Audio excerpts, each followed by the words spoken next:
નમસ્કાર દર્શક મિત્રો, હું છું રૂપલ લુણીચિયા. સંપૂર્ણ ન્યૂઝમાં આપનું સ્વાગત છે. પાલનપુર આબુ હાઈવે પર કિડોતર ગામ નજીક ગમખાર અકસ્માત સર્જાયો હતો. રામદેવરાથી દર્શન કરી પરત ફરી રહેલા કિડોતર ગામના લોકોના વાહનને પાછળથી પૂર ઝડપે આવી રહેલી એક ગાડીએ ટક્કર મારી હતી. અકસ્માતમાં અંદાજે 10 થી 12 લોકોને ઈજાઓ પહોંચી હોવાનું જાણવા મળ્યું છે. અકસ્માતમાં ઈજાગ્રસ્તોને તાત્કાલિક સારવાર માટે અમીરગઢ સિવિલ હોસ્પિટલમાં ખસેડવામાં આવ્યા હતા, જેમાં 3 લોકોને વધુ ઈજાઓ થતા પાલનપુર સિવિલ હોસ્પિટલ તેમજ ખાનગી હોસ્પિટલમાં વધુ સારવાર માટે રિફર કરવામાં આવ્યા હતા. ઈજાગ્રસ્તોમાં એક બાળક, એક મહિલા સહિત કેટલાક પુરુષોનો સમાવેશ થાય છે. અકસ્માતની સમગ્ર ઘટના નજીકના સીસીટીવી કેમેરામાં કેદ થઈ હોવાનું સામે આવ્યું છે. સ્થાનિક લોકોના જણાવ્યા મુજબ ટક્કર મારનાર ગાડીનો ચાલક અકસ્માત બાદ વાહન સાથે ત્યાંથી ફરાર થઈ ગયો હતો.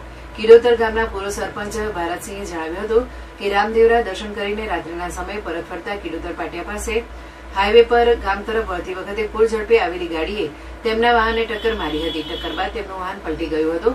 અકસ્માત બાદ ટક્કર મારનાર વાહનને શોધવા માટે આસપાસના વિસ્તારોમાં સીસીટીવી કેમેરાની તપાસ કરવામાં આવી રહી છે. સ્થાનિકોએ પોતાના દુકાનના સીસીટીવી કેમેરા પણ તપાસ્યા હોવાનું જણાવ્યું હતું. આ અંગે અમીરગઢ પોલીસ સ્ટેશનના પીઆઈ બીડી ગોહિલે જણાવ્યું હતું કે અકસ્માતની જાણ થતાં જ પોલીસ ઘટના સ્થળે પહોંચી હતી. અકસ્માતમાં કેટલાક લોકોને ઈજા પહોંચી છે અને સીસીટીવીના આધારે ટક્કર મારનાર ગાડીની તપાસ કરવામાં આવી રહી છે.